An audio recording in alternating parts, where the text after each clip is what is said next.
Thanks very much, Dave. And thanks for everyone that were waiting for a few minutes for us to come back into this room. So we were just tidying up a few little details about how to move forward and have a smooth agenda presentation this morning. So thank you for your patience. I just have a couple of opening statements.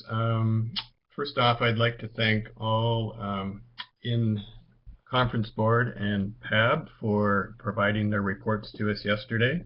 They were very inclusive of all the information that had been provided and necessary for the Commission to arrive at decisions on fishery limits and other particular items that of importance, like season dates and management strategy evaluation, etc., that we will be going through this morning. I also want to express my appreciation to the IPHC Secretariat for their excellent job in running this meeting and providing support to us.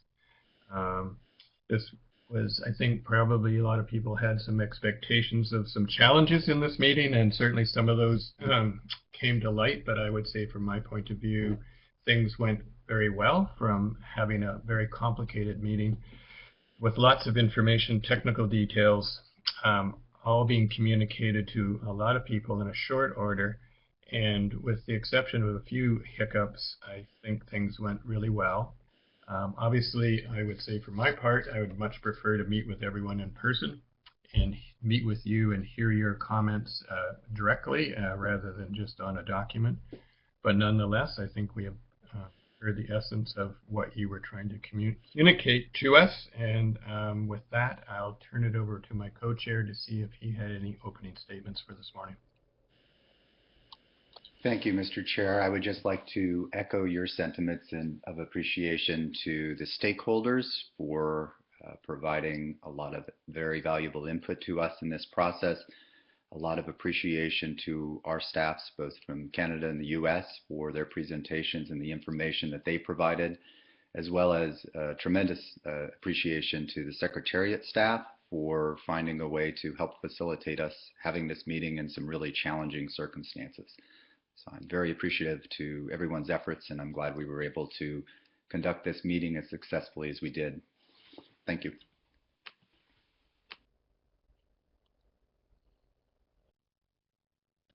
So if we can now move into the main items of the agenda, if you could bring up the next slide, Dave.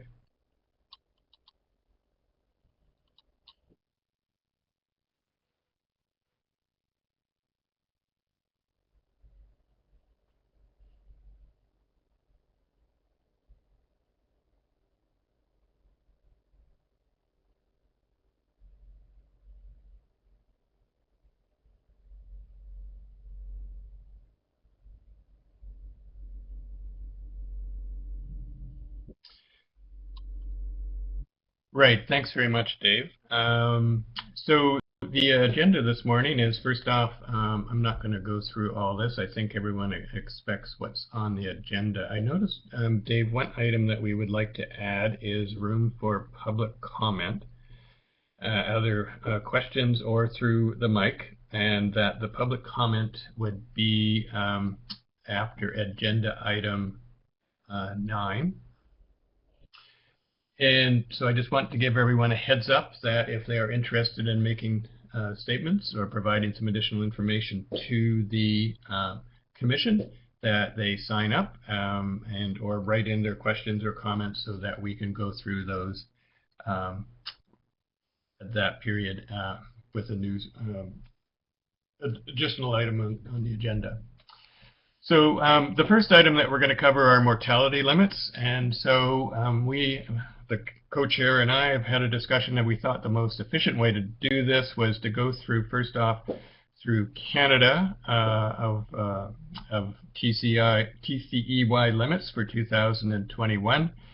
And the most efficient way to deal with U.S. regulatory areas was then to go to Glenn Merrill, and he will walk through all the regulatory areas in the U.S., and then we'll come back with a motion at the end for adoption. So first off, I'm going to turn to Peter de Grief for Canada.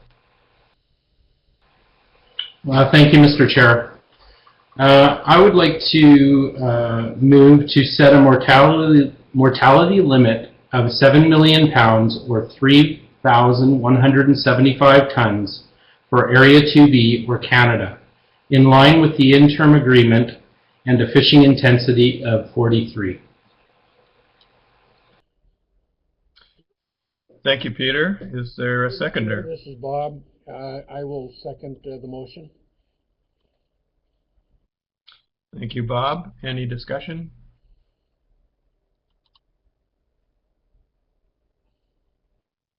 Not hearing any.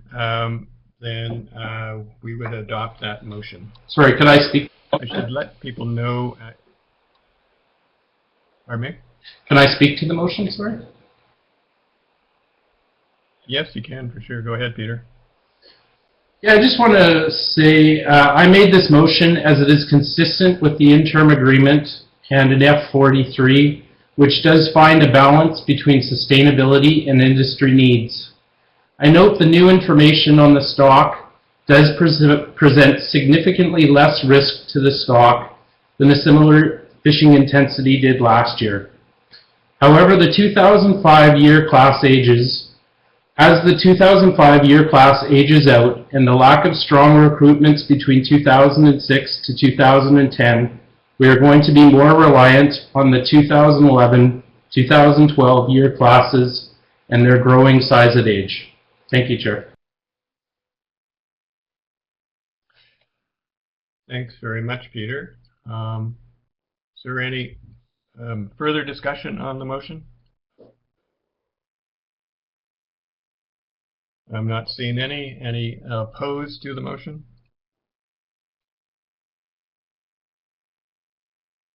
Hearing none, then it passes unanimously.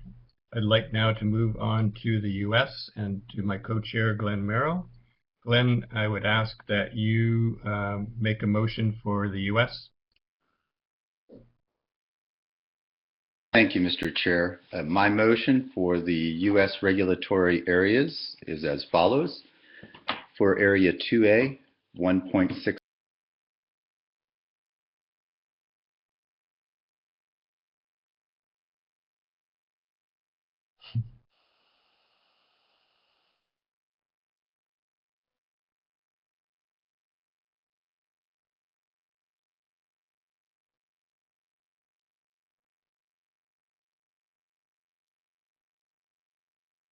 £5 million.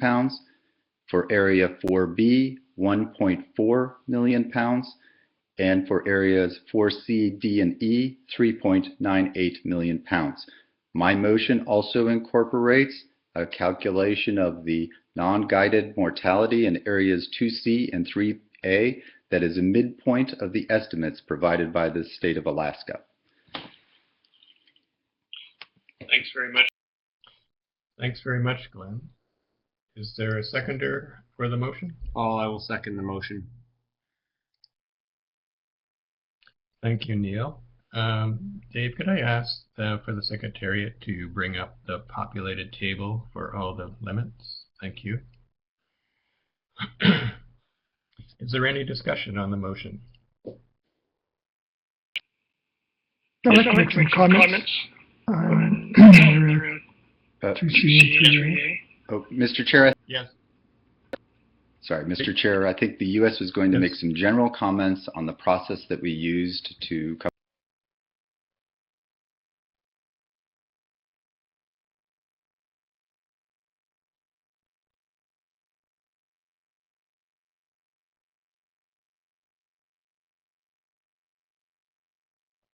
Yes, it is, Glenn. You may want to coordinate that on your end, and rather than just coming back and forth with me. Thank you, Mr. Chair. We'll do that. First off, Mr. Chair, I wanted to express appreciation again to everyone who's provided input into this process, consistent with the approach that Canada has used in selecting the TCEY. We too believe that it is appropriate for our TCEYs to be consistent with an F43 coastwide mortality, which will result in a collective TCEY of 39 million pounds. I think the United States continues to believe that the survey does represent the best scientific information available for the basis of distributing the stock among regulatory areas.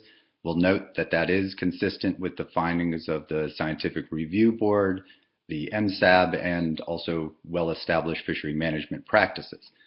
That said, we do have an interim management policy currently in place, and we are engaged in the art of the possible. I'll also note that the interim policy is a substantial deviation from the distribution of stocks based on the survey, but we certainly did consider the outputs from the application of the interim harvest policy in areas 2A, 2C through 4 as part of our decision. I would like to highlight some of the key factors that we considered as we made our selections for the particular TCEYs in these regulatory areas. First, we considered some of the socioeconomic impacts of harvest in areas with a goal of trying to provide adequate harvest opportunities to a broad range of commercial and recreational participants. We reviewed not only the information that was before us at this meeting, but also publicly available information from NOAA Fisheries, the state of Alaska, on the number of commercial participants and charter operations among regulatory areas as part of our considerations. We did seek to provide as much opportunity as we could to as broad a range of stakeholders as part of this process. Second, we did consider fishery performance in specific regulatory areas. Specifically, we sought to provide harvest opportunities to areas that we believe are likely to be able to reliably harvest the allocation provided. We reviewed recent commercial harvest patterns and the proportion of the commercial catch limit harvested, as well as patterns in the recreational charter fisheries as well. I'll note we considered the objectives that were developed by the MSAB process, which was a deliberative consensus-based bilateral process. And in particular, we considered objectives that prioritize providing stability among regulatory areas and within regulatory areas. Specifically, the MSAB had identified as one of their objectives the importance of keeping that variation between various areas within a 15% performance metric from year to year. We believe in particular that this metric is important to provide stability to the numerous participants. We also considered the recent TCEYs within each regulatory area as we sought to provide those TCEYs that were within the upper bounds of adopted TCEYs. Finally, I'll also note that we did consider the recommendations from both the PAB as well as the Conference Board. We note that our final recommendations are fairly similar to the recommendations from the Conference Board, with some slight modifications to accommodate a number of the principles that I've described. I'll note generally as we go through each of the regulatory areas that we'll highlight some of the considerations and how they apply to these principles. And with that, Mr. Chairman, I'll turn it over first to myself for Area 2A to briefly note our recommendation in this regard. I'll note that Area 2A, the TCEY of 1.65 million pounds, is consistent with our interim harvest policy.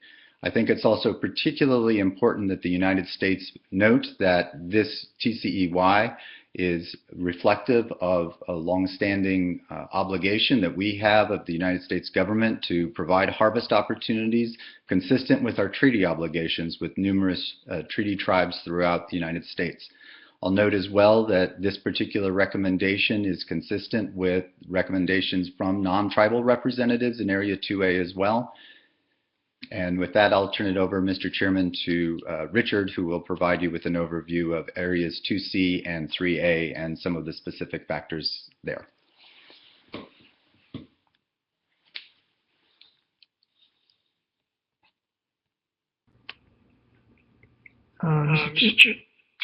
To the chair.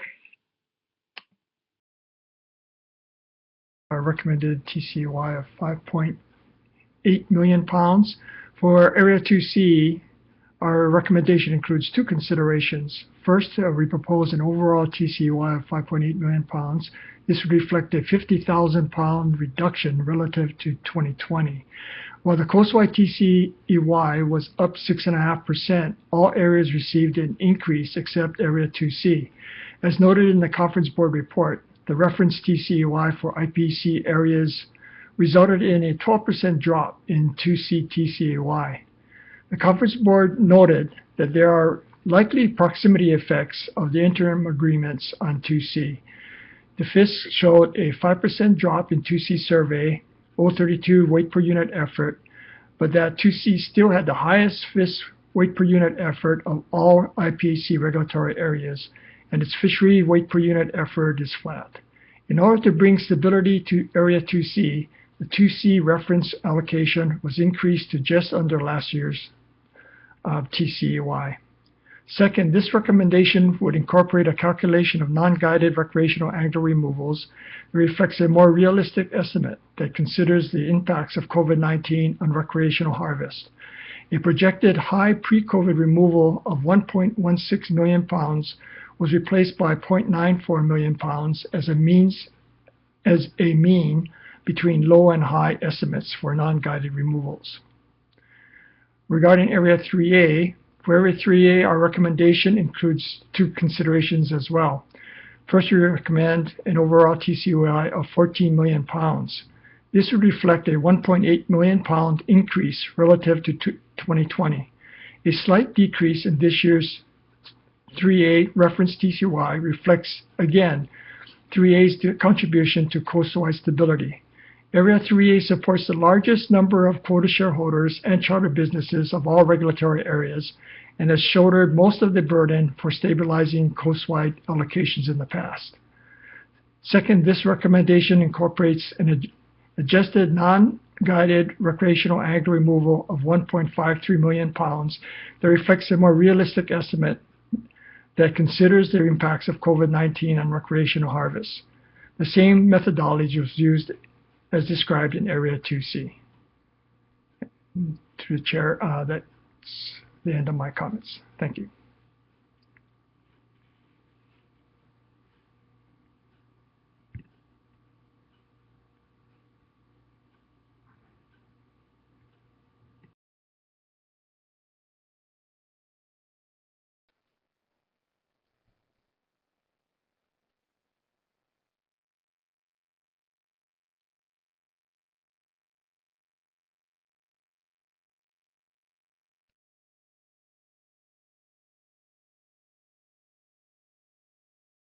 The recommendation was 3.12 million. The year before, it was 2.97.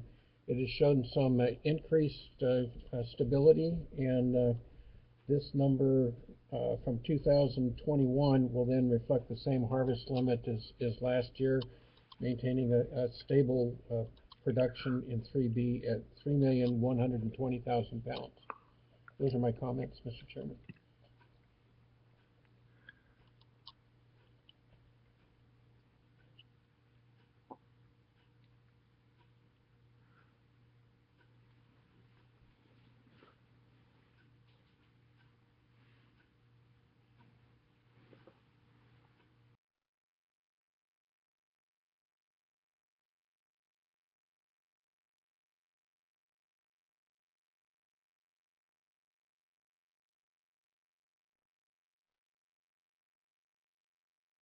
The fact that we have observed, particularly in the last several years, a reduction in the proportion of the commercial harvest that has been harvested in Area 4A.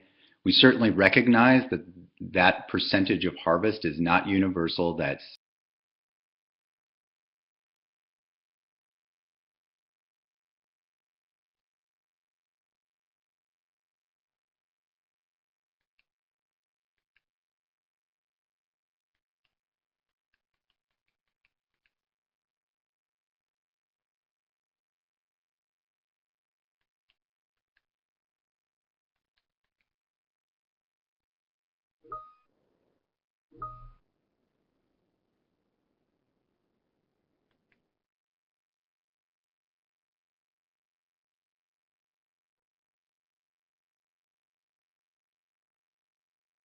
This is a 90,000 pound increase. It doesn't go the full up to the reference TCEY of 1.47. And the reason for that is our continued concern that this area is not catching its full allocation. Slide 17 shows a 9% reduction of the weight per unit of effort in the fixed gear fishery this year in 2020, last year. So there's still a concern in this area, so we basically went up about halfway and reduced the harvest by 70,000 pounds. It still represents a slight increase in this area, largely from the modeling work of our staff that showed a slight increase in that area of about 2%. Those are my comments, Mr. Chair. And finally, Mr. Chair, I'll just speak briefly to the TCEY recommendation area for CD&E. This is consistent with the recommendations from the PAB, the conference board statements by stakeholders in area 4 CD&E. I think this also reflects the output from the model of the application of the interim harvest policy. And I'll also note that at this particular TCEY, it would provide additional harvest opportunities under the area 4 CD&E catch sharing plan for participants in.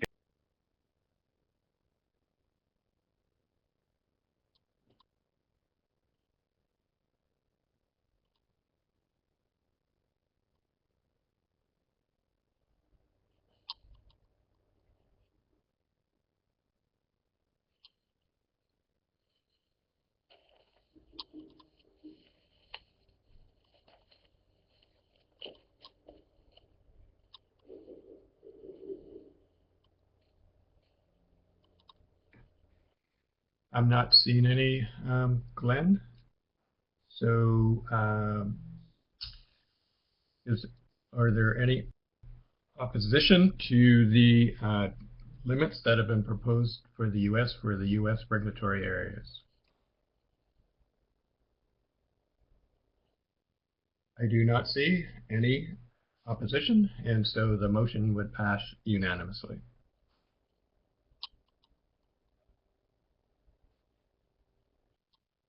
So we can move on to the next agenda item.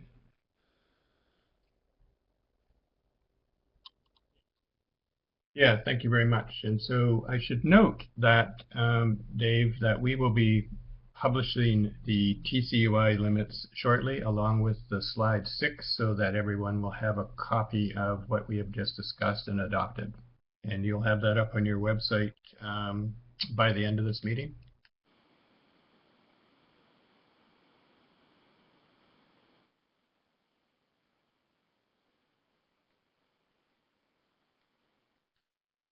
Page for AM097, the same place where the report will go once that's adopted. Thank you, Chair. All right, thanks very much, Dave. Glenn, we are now going to move on to item 2 on charter management measures. And I think you'll be speaking to this as well.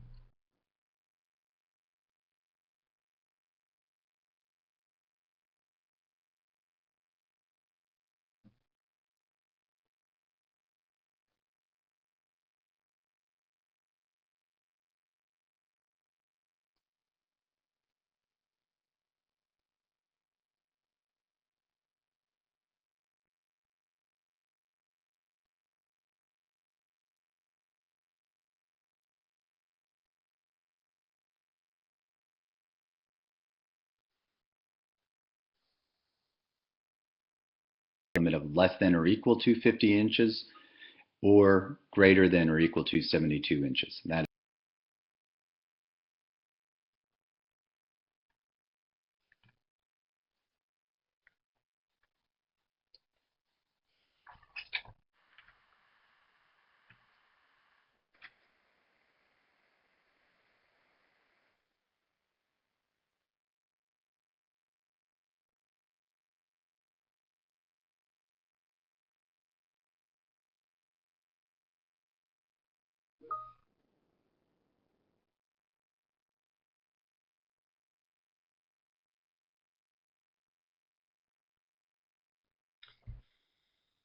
All right. Any further discussion from commissioners on that particular charter management measure that's been adopted?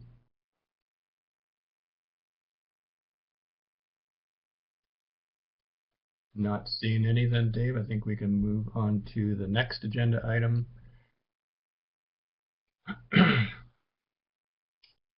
So this is a statement on catch limits, and I believe Commissioner Davis, you have a motion that you'd like to make on this?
Thank you, Neil. Is there a seconder? Thank you, Richard. Any discussion on the motion?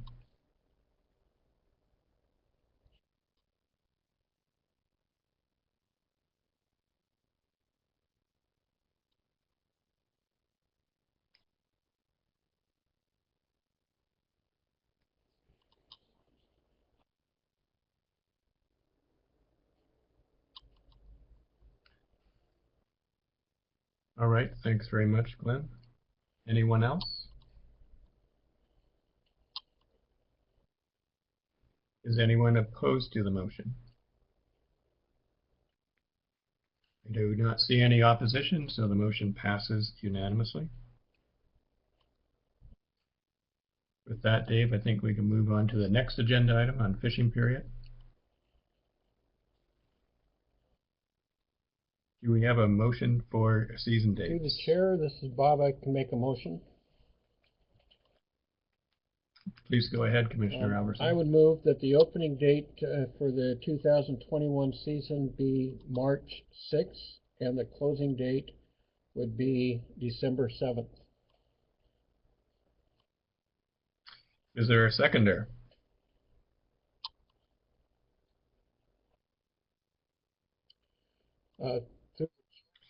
Thanks very much, Neil. I'd like to comment on that. Any discussion? Go ahead, Commissioner Albertson. Yes, for several years, the harvesters, the conference board, and have been talking about longer seasons, and I think these dates are an attempt by the commissioners to send the signal that we're interested in a longer season to provide more better competition for our own fleet and industry in North America. In looking at the conference board comments, paragraphs 39 and 40, I'll just note that they mention that trade data shows that in 2019 through February 2020, a total of Atlantic Canadian halibut of 15.3 million pounds was produced. We had farm halibut coming from largely Norway of 3.5 million, and we had an additional 2 million pounds coming from Russia. A lot of this production is targeting our closed season, and I'd also note through the chair that on paragraph 40 of the conference board, it reflects comments made by a presenter yesterday known as Robert, that in Canada they have some directed fisheries, hook and line fisheries in the winter months, early spring for rockfish, and they are charged halibut bycatch against those. A longer season could minimize the need to have those discards. Um, There's also a mitigation in the southeast area of an earlier season of March 6th that with regards to whale depredation that this has a the earlier date has an effect with. So those are my comments, Mr. Chairman. If others have comments, they'd be welcome.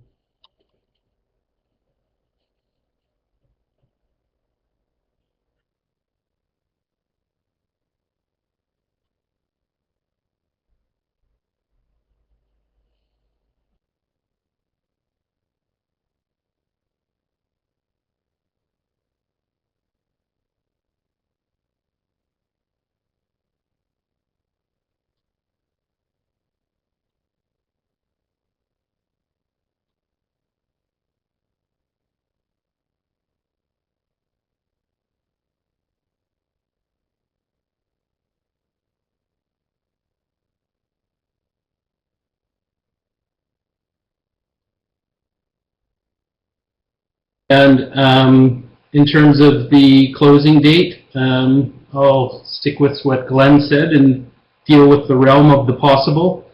And this is reflective of that. Thank you.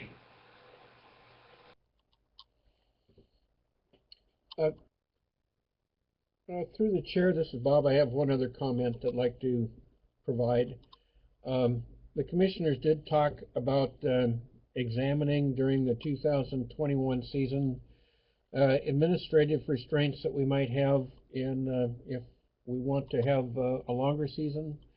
And so some of those things will be researched between now and the interim meeting or the annual meeting next year. So we'll look forward for that report at the end of this year. Thank you. Thanks, Commissioner Albertson. Commissioner DeGreef, did you have a follow-up?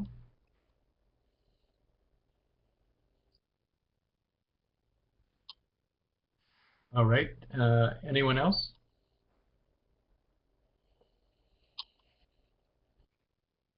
Okay. We've had a motion and seconded. Any opposition? There is none. We adopt the season dates of March the 6th as the opening date and must cease by December the 7th. If we could move now on to, we do have a statement around the year-round fishery proposal. Bob's comments were a bit of a segue into that. So as Bob noted, we had discussion around having a year-round fishery, and there was a proposal. It was AM097, Reg Prop C1, Rev 1, that proposed a year-round fishing season. The Commission has noted and has deferred that proposal for now. And that we, as Bob was indicating, while we are considering opening the commercial season fishing year-round, it would be subject to further consultation and analysis with input from stakeholders and from management agencies on the administrative and policy implications of a year-round fishery. We expect to have some additional information that would come back to us at AM098. And further consideration of season length and the potential for a year-round fishery.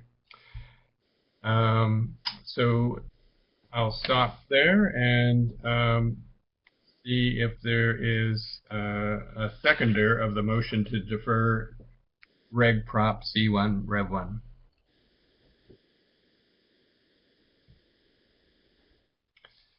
Okay, discussion.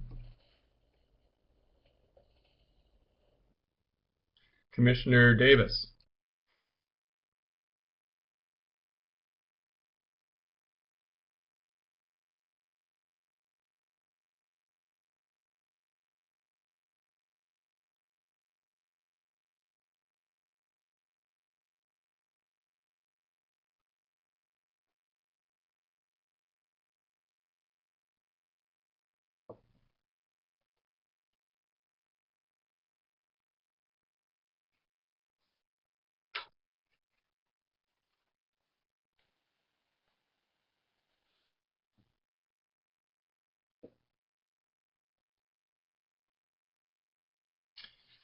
Thank you very much, Commissioner Davis. Any other commissioners? Yes, please go ahead.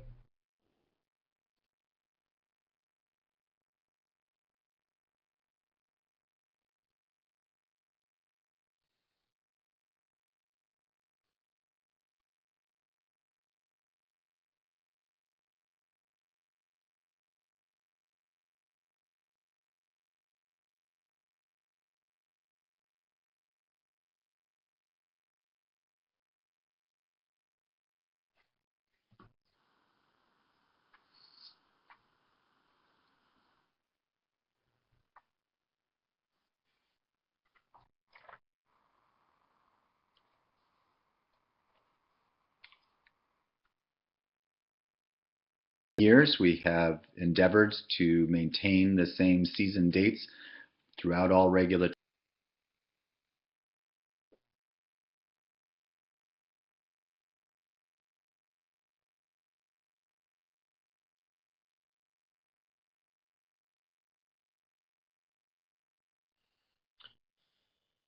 Thank you very much, Commissioner Merrill. Any other commissioners?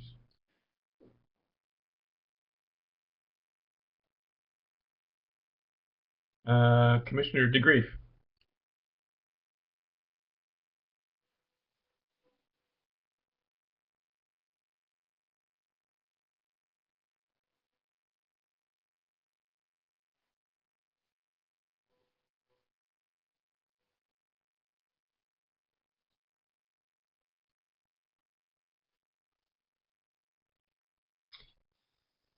All right, thanks very much, Commissioner DeGreef. Any other commissioners? Maybe I just add a few other words myself on this. It's maybe slightly repeating a number of things that other commissioners have said, but nonetheless, I think I'd like to make a few statements. One is that the Commission noted the limited experience that we had with the slight extension of the commercial fishery in 2B last year. The extension went from November 15th to December 7th during 2020. And while that only resulted in a small number of additional deliveries after November 15th, nonetheless, for those fishermen, it was important for them that they went out fishing and made those deliveries. The Commission noted the opportunity to further test the length and season through the extension of the commercial fishery by what we've done and adopted already here today, with the same end date of December 7th for all regulatory areas in 2021. And as well, as a number of commissioners has already noted, the Commission is recommending that the contracting parties undertake consultation to support decisions for the 2022 annual meeting on potential further extensions of the commercial fishing season that could support market access while ensuring stock conservation objectives are met. And so I think with that, I think I'll see if there's just formally, if there's any opposition to deferring the regulatory proposal. Commissioner DeGreef?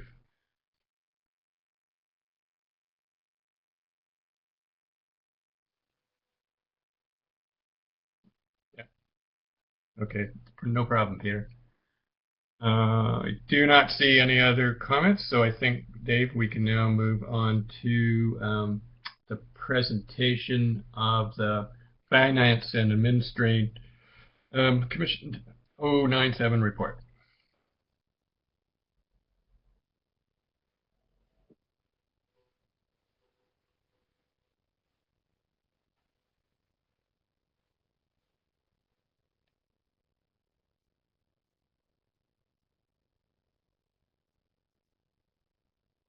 And I'm going to walk you through these recommendations as there's a couple of actions needed by the Commission in this regard. So regarding the financial statements from FY 2020, the FAC has recommended that the Commission simply note those financial statements as described in paper 04 Rev 1. And so there's no action there except to note in the Commission's report that you have noted 04 Rev 1. In terms of the second recommendation, an action is required here, and it's regarding the annual independent auditor's report for FY 2020, whereby the FAC has recommended that the Commission accept the independent external auditor's report for FY 2020 as per Regulation 14 of the IPHC Financial Regulations 2020. And so I'll pass back to you, Chair, for Commission consideration and a motion to accept. Thank you, Chair.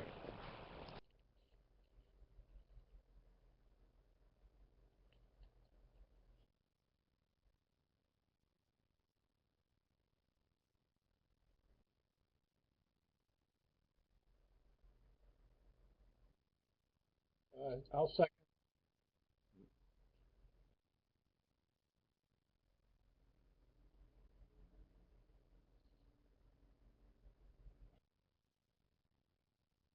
On the fact that the Commission has updated its financial methodologies for tracking expenses and income. This will allow us to stay much better on top of the finances overall going forward. The audit report that we reviewed and are now considering to adopt took into account and examined all those changes.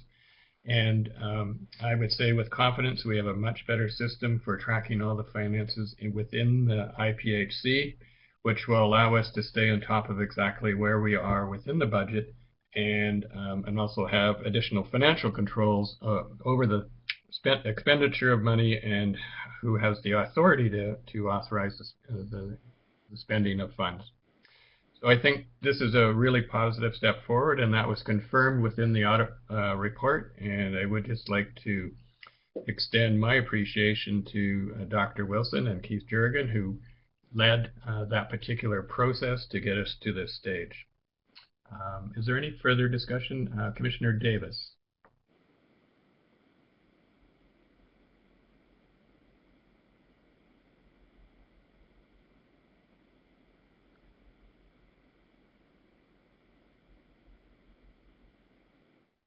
Okay. There's a gremlin somewhere in the system. I do not see any other comments. Any opposition?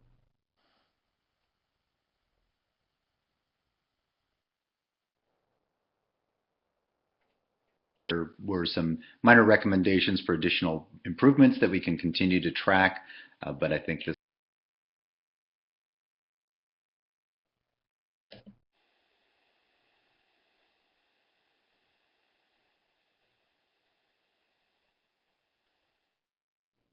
Great, thanks very much. Any opposition to adopting the audit report 2020? I do not see any. Dave, back to you.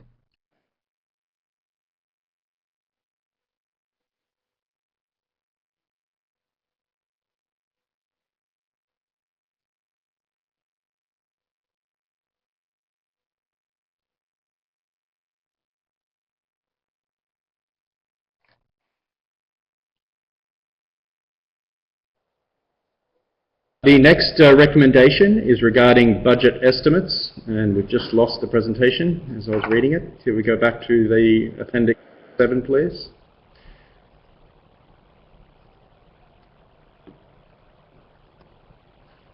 And so in regard to recommendation 03, the Commission had a lengthy discussion around the proposed budget from the Secretariat for FY 2022. And in doing so, the FAC has recommended that the Commission agree for the two contracting parties to engage in intersessional discussions over the coming months to adopt a budget for FY 2022 and the associated contributions.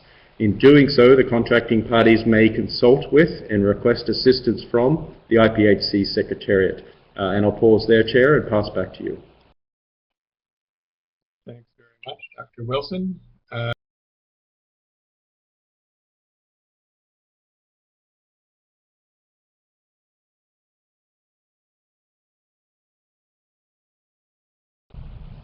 Sorry, Chair, we skipped up there. So this is recommendation 03 regarding the budget estimates for FY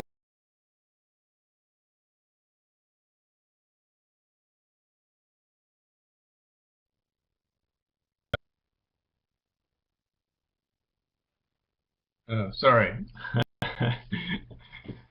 No problem, Dave. So on the budget statement on the budget for 2022, first off, I would say the Commission over the course of this meeting has had a number of discussions around the budget for 2022. We were not able to come to an agreement around a budget adopted for fiscal year 2022. Consequently, the Commission is recommending that the two contracting parties will engage in intersessional discussions over the coming months to adopt a budget for fiscal year 2022 and the associated contributions by the parties. It's decided that the contracting parties may consult with and request assistance from the IPH Secretariat on budget items. With respect to contributions from the parties, this will be a discussion that will take place between the parties over the coming months to see if we can resolve the differences of views on what the parties would contribute to the funding of the IPHC. And at the same time, we will be examining the budget for fiscal year 2022 with a better understanding of the various components that are in the budget based upon the updates as we were just speaking to on the earlier agenda item. So that's how we will be moving ahead with understanding and coming to a conclusion on the budget for fiscal year 2022. I'll turn to my co-chair, Mr. Glenn Merrill, and see if he wanted to offer additional comments on this particular item.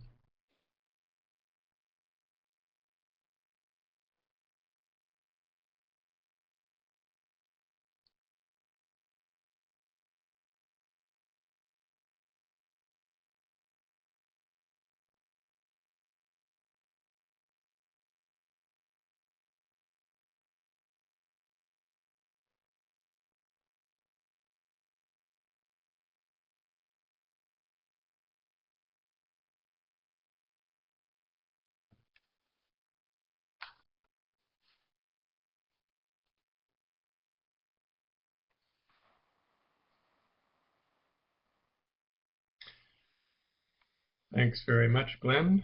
So then, Dave, we'll go back to the adoption of the financial regulations for 2021.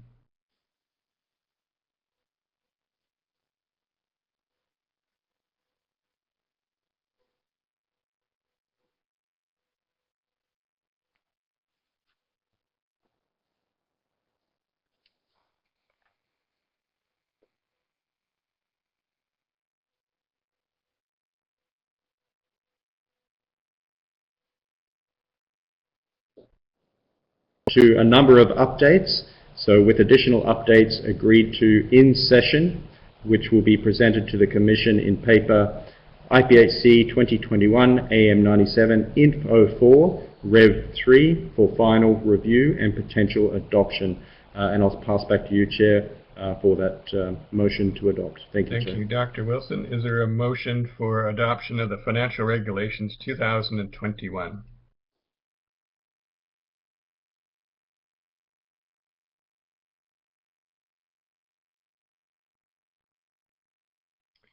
Thank you, Commissioner Albertson. Is there a seconder?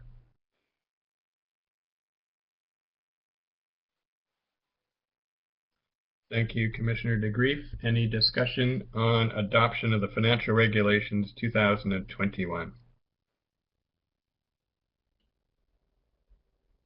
Any opposition to the motion?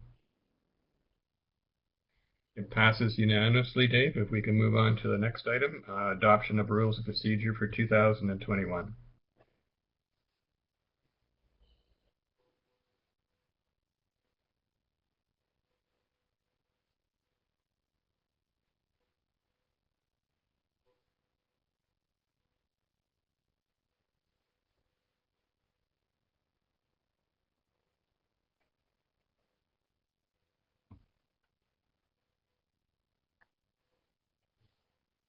Undertake an intersessional review and recommend further improvements to the financial regulations of the Commission, including the basis of accounting to better align with GAP standards while maintaining regulatory compliance.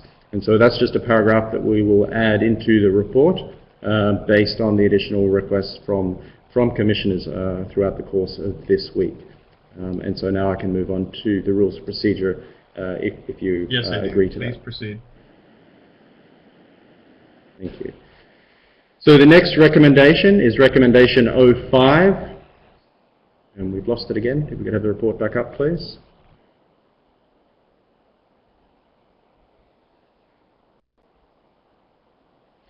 And so recommendation 05 from the Finance and Administration Committee is that regarding the rules of procedure, the Finance and Administration Committee has recommended that the Commission adopt the IPHC Rules of Procedure 2021 as provided in IPHC 2021 FAC 09709. And that's where those red line changes are recorded. And so I'll pass it back to you, Chair, for that motion Thank to you, adopt. Dr. Wilson. Is there a motion to adopt the Through rules the of chair, procedure for I move that the 2021? Commission adopt the International Pacific Halibut Rules of Procedure for 2021.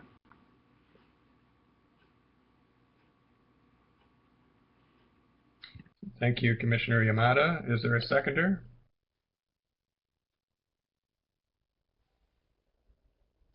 Thank you, Commissioner DeGrief.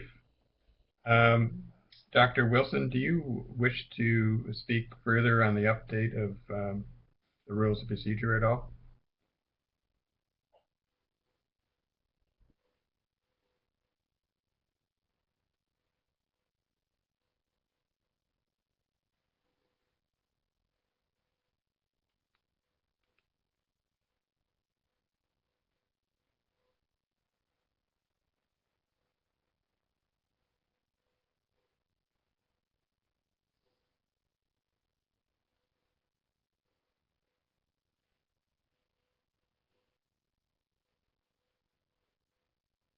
Noting of conflicting texts in the rules, and also to take into consideration the roles of the Commission's Secretariat for those subsidiary bodies. Thank you, Dr. Wilson. Any discussion on the motion in front of us on adoption of Rules of Procedure 2021?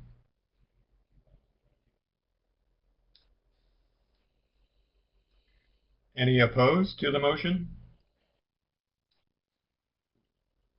Dave, the motion passes unanimously.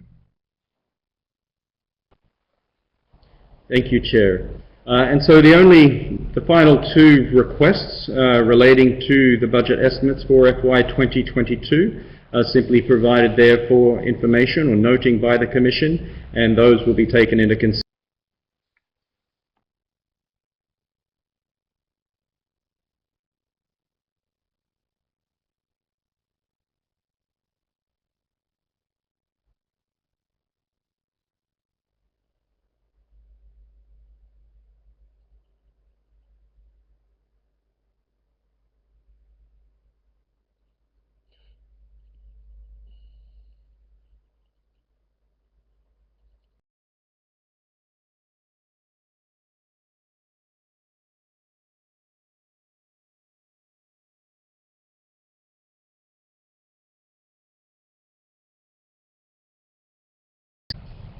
And thank you, Chair. So the next agenda item is agenda item 7 on the management strategy evaluation. And I'll pass back to you, Chair.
Thanks very much, Commissioner Davis. I'll see if there are other commissioners that have any other further comments they wish to make on management strategy evaluation.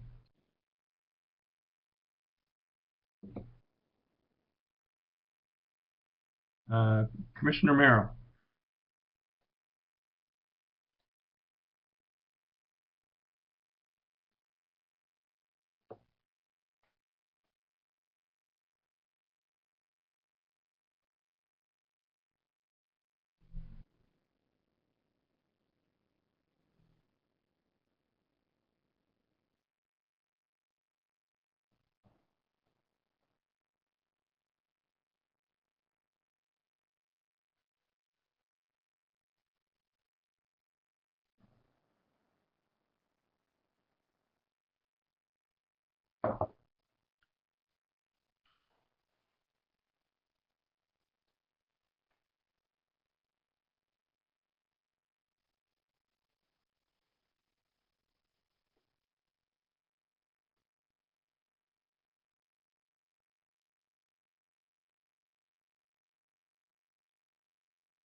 Thank you very much, Commissioner Merrill. Any other commissioners wish to provide additional comments on this topic?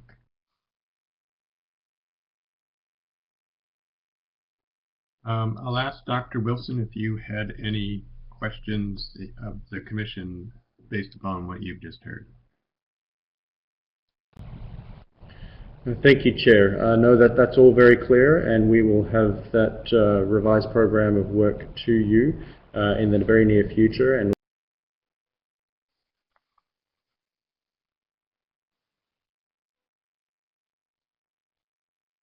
thanks very much, Dr. Wilson.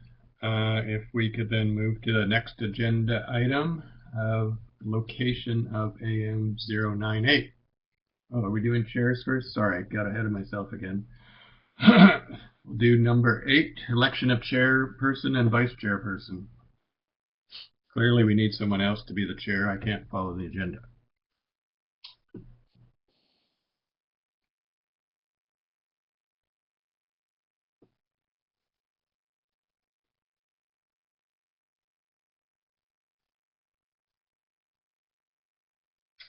Thank you very much, Commissioner Alverson. Is there a seconder?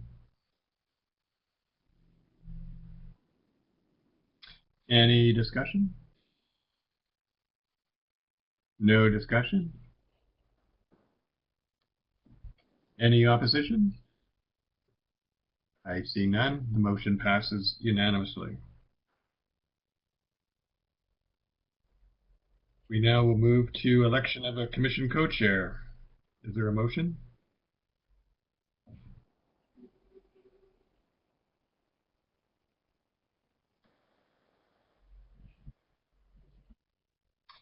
Do we have a seconder? Thank you very much. Any opposition? Motion passes unanimously.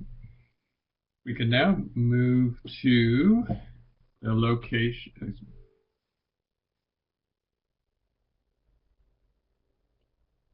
of AM097.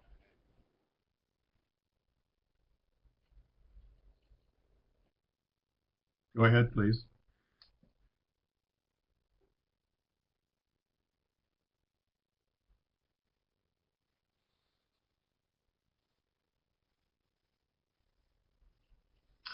All right. Any discussion on that?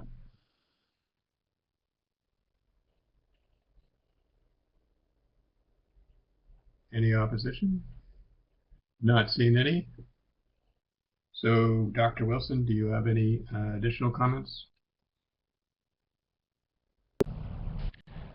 no, that's fine, Chair. We will put out for a tender for the venue and provide that to the Commission in terms of costing. Thank you, Chair. Thanks very much. If we can move to the next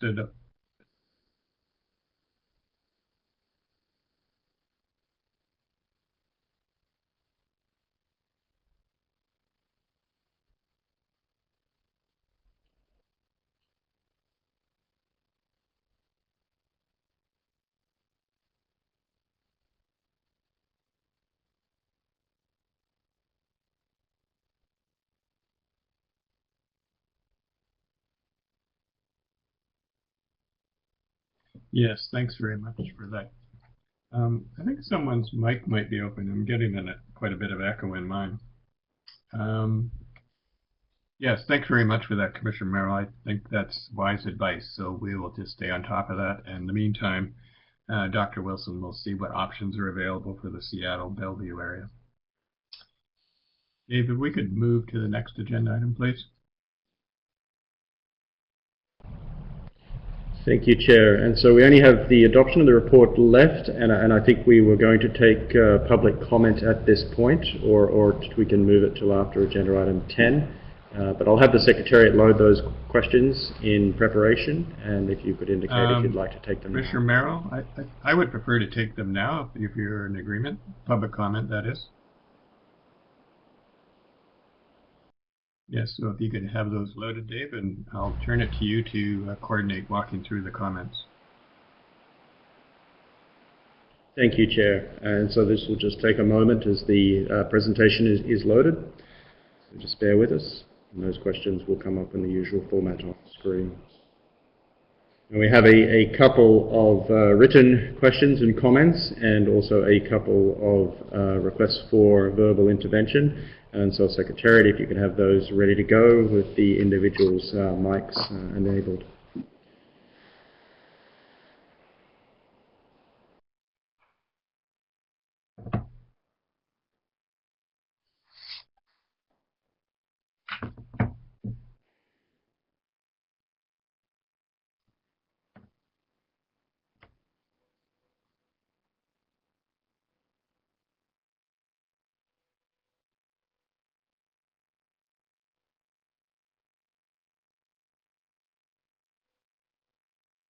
Enable Mr. Hawkness' microphone. Robert, can you hear us?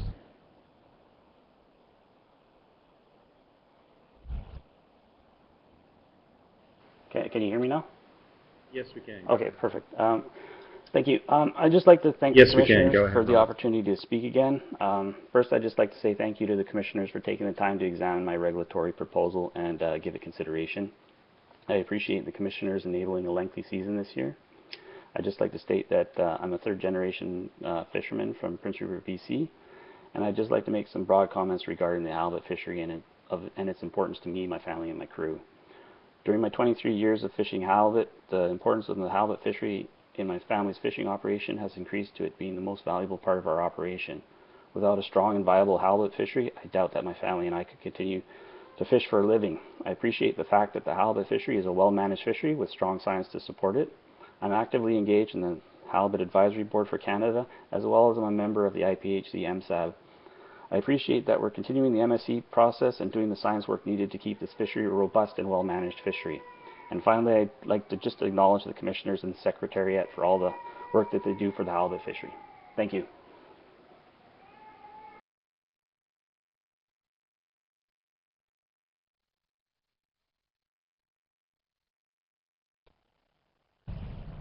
Thank you very much, Robert. I'll pause to see if there's any reaction from commissioners. I would just offer a comment back to Robert. I thank him for his participation in the MSAB as well. He's one of the members that spent a lot of time over the last number of years on working on the MSAB, and appreciate the additional information that he has provided us in his comments today.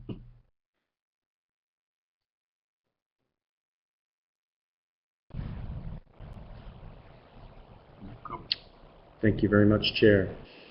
Our next question is a written question coming from Jordan Belville of the Halibut Advisory Board regarding also the year-long season. And I'm going to read this written question. I am a fourth-generation Pacific halibut fisherman from Vancouver Island. The Pacific halibut fishery is the backbone of our family fisheries. This year, my 13-year-old son and my 16-year-old daughter will be coming fishing with me, making them the fifth generation of Pacific halibut fishers from our family. We are passionate about Pacific halibut and market a large portion of our catch to our local communities here on Vancouver Island, and derive great pride in discussing with our fish customers our monitoring systems and our integrated systems of groundfish management. We would like to see an extended, if not year-round, Pacific halibut season in the future if science supports this as sustainable. We also participate in rockfish fisheries, through the winter, and being able to retain our Pacific halibut rather than discarding them would provide greater economic viability for our business. Thank you. So I'll pause there and see if there are any comments from commissioners. Thank you very much, Dr. Wilson. Any comments from commissioners? I think we can go to the next one, Dave. Thank you very much. The next is a written question from former Commissioner.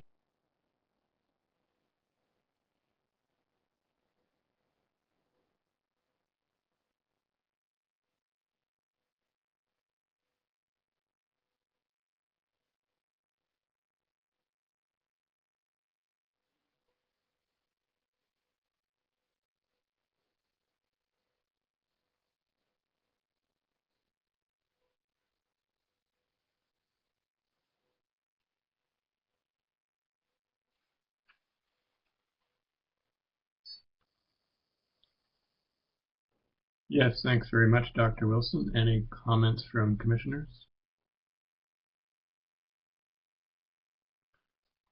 No, I don't see any, Dave. If we could continue, please.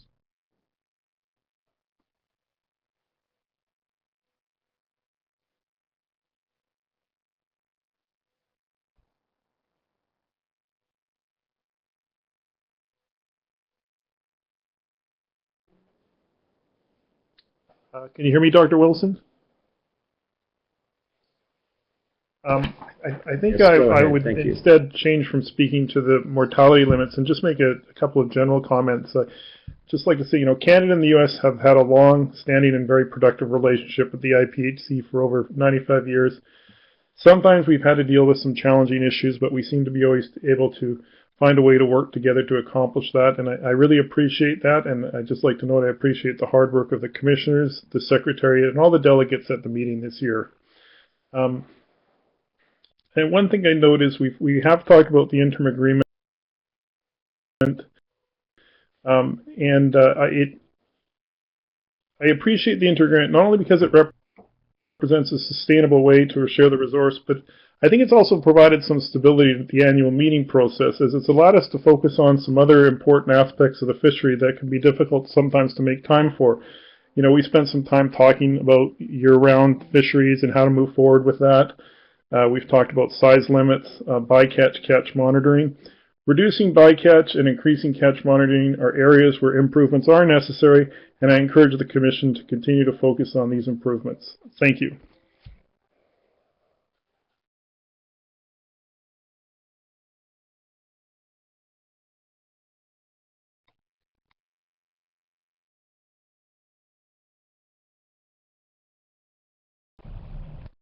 Thank you, Chris.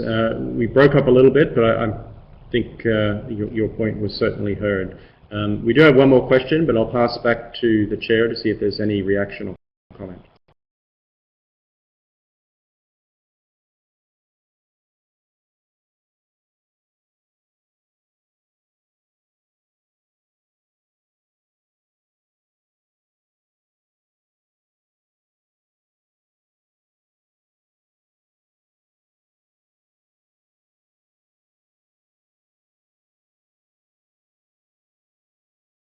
On screen at the moment. So the written comment is from Angus Grout, and I would like to state again that Canada rejects apportionment as a tool to distribute the available harvest of Pacific halibut. I would also like to mention that 2020 was an anomalous year in 2B. Pacific halibut appeared to show up in far greater numbers in the southern part of our area. I spent a considerable amount of time fishing around the northern end of Vancouver Island that borders the area that remained unfished in the 2020 Fishery Independent Setline Survey, and had the best fishing in that area that I've had in the last 26 years.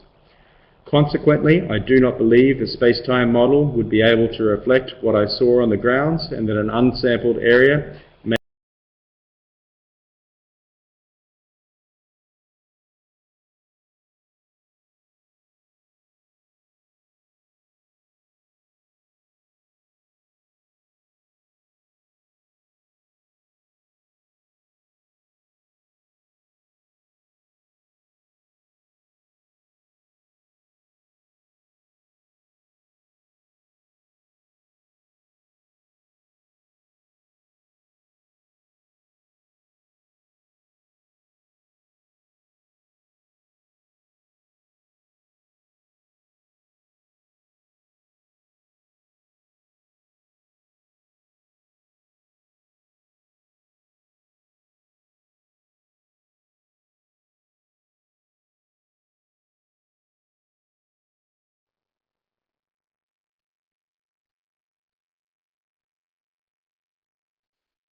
Thanks, Neil.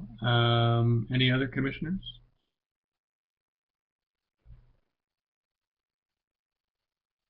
All right, Dave, back to you.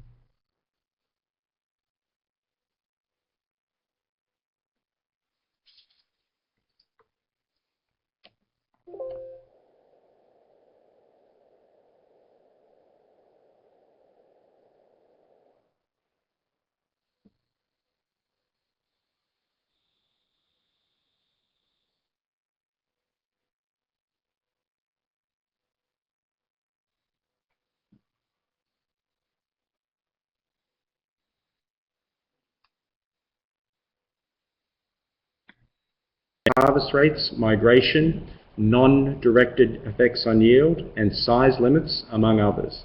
We encourage the Commission to consider continued work for both MSE and MSAB. Thank you, Chair. Thank you. Any comments from commissioners? No, it doesn't look like it, Dave. I think that's the last public comment. Is that right?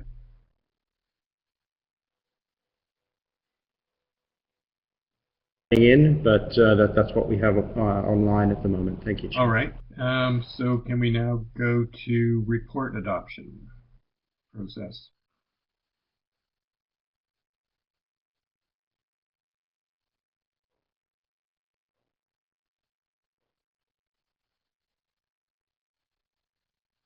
That's a little hard to read, Dave.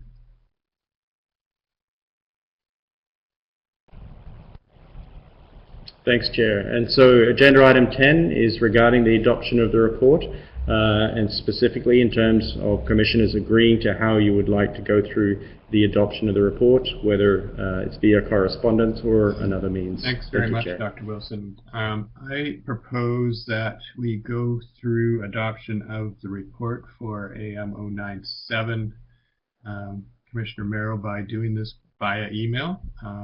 And I think we've done that pretty efficiently in the past, and I think, Dr. Wilson, you had indicated earlier that you would have a draft of that to commissioners by Monday, this coming Monday. Would that process work for you, Commissioner Merrill?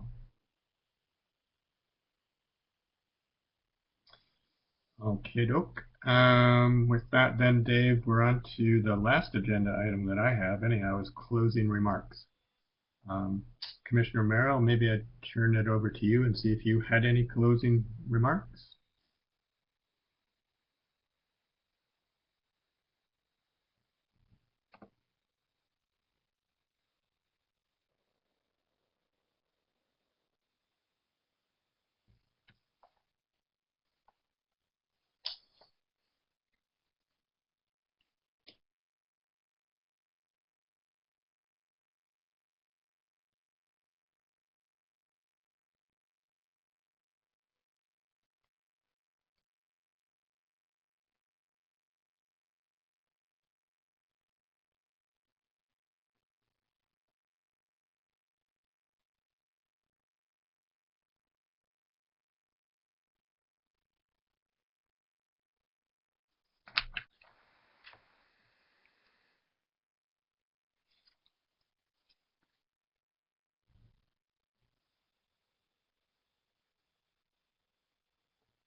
Thank you, Commissioner Merrill. Any other commissioners have closing remarks they'd like to make? Commissioner DeGreef. So I just have a couple of closing remarks. The COVID-19 pandemic has made 2020 one of the most challenging years in my memory. It has been challenging for virtually all stakeholders, from harvesters trying to get Pacific halibut caught in a safe work environment, to buyers who had to pivot from a largely food service to a retail market, to guide businesses that had to deal with travel restrictions and lower clientele numbers, to private anglers dealing with stay-at-home orders. It has also been a challenging time for the IPHC staff, who no matter headquarters staff, port samplers, or at-sea field scientists, all had to change the way they worked. Despite all the challenges, there was a reduced but successful fishery independent setline survey that provide valuable stock status information. As well, the members of the MSAB and the MSE team were able to finish their program of work and present a suite of management procedures on distribution that demonstrated and are scientifically defensible ways to allocate the available harvest. So thank you to all the staff and MSAB who, despite the challenges, provided the commissioners this information. Without it, I'm not sure where we would be. I would also like to thank my fellow commissioners and former Commissioner Chris Oliver for the in-season COVID measure to extend Canada's commercial season by 3 weeks. While there were only a small number of deliveries, the added flexibility was appreciated by those harvesters. Thank you. Thanks very much, Commissioner DeGreef. Are there any other statements that commissioners wish to make at this time?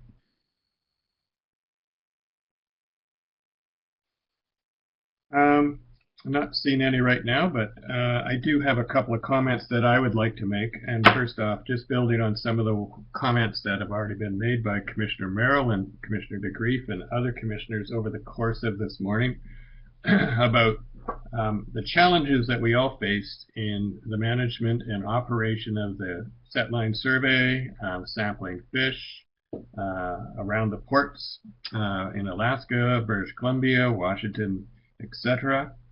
And how those challenges were met in a variety of ways to result in a successful prosecution of the fishery for 2020. This couldn't have been done without cooperative work among the parties, but also of the staff and also of the management agencies across the region. As Peter has indicated, I think we're probably going to face some of those same challenges going forward. I think we're probably better prepared now, and I think we've also had the opportunity to think about how we would plan and implement those for 2021. It's my observation that as well, just overall in a broader level, that Canada and the U.S. have had a long-standing productive relationship approaching 100 years on the management of halibut in the Pacific. I expect that long-standing productive relationship will continue. As Commissioner Merrill has indicated, there has been some challenges in the past, and seems like we'll probably face a few going forward.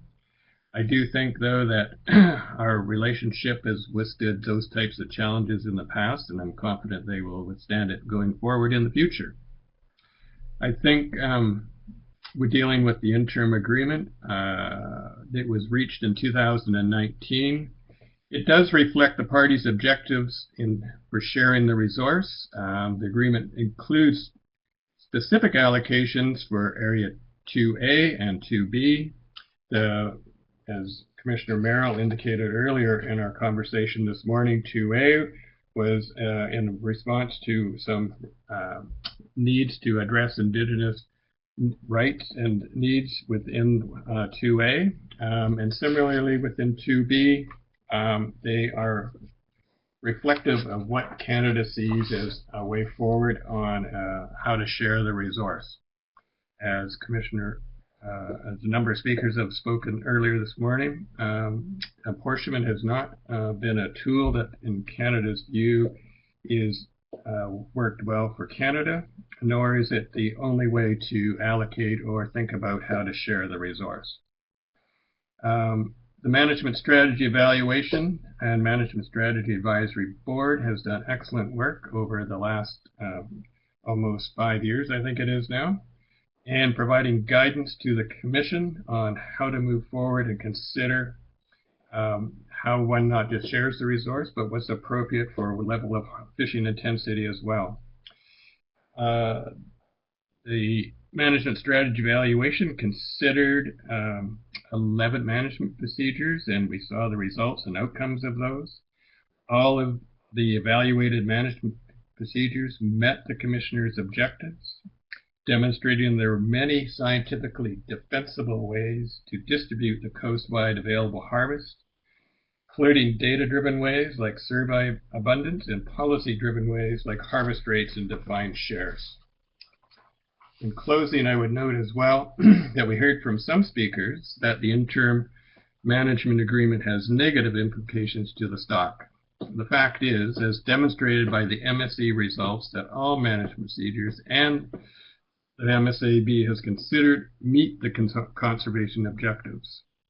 This includes the current management procedure for the interim agreement, which lays out party objectives for sharing the resource. I would note just in closing that one of the reasons I think that this particular meeting was quite effective in considering lots of various aspects of managing halibut in the resource. One of the reasons that we were able to accomplish, I think, quite a bit this meeting, even in spite of the technical challenges of using this type of platform, is because there was in place an interim agreement for how the resources can share. And on top of that, we made some adjustments of how those harvests would occur in various regulatory areas. So in closing, I would say that yes, there probably will be some friction in figuring out a sharing arrangement. Yes, there probably will be on contribution, but for almost 100 years, we have come to an agreement, and I'm confident that we will again. So I would like to thank my fellow commissioners and look forward to sorting these challenging issues out going forward. I'll just see if any other commissioners wanted to add any other comments.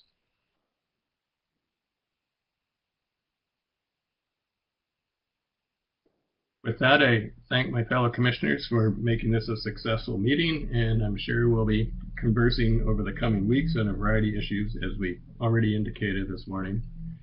And thank Commissioner Merrill for his stepping up to the plate and helping to guide us through the challenges of the U.S. regulatory areas and coming to agreement. We've had an effective relationship for figuring that out over this current week via email, by phone, and all the other means technical. And so it is a challenge. We can't do that in person. So thanks very much, Glenn.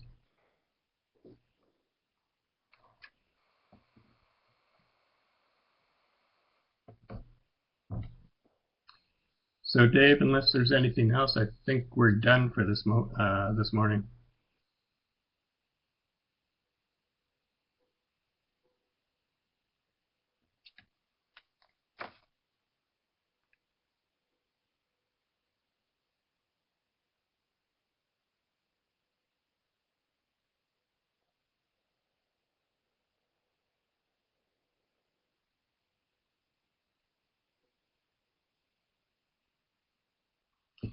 All right. Thanks, everyone, and enjoy the rest of your day. And going forward as the season opens, I hope you all have a successful fishing season.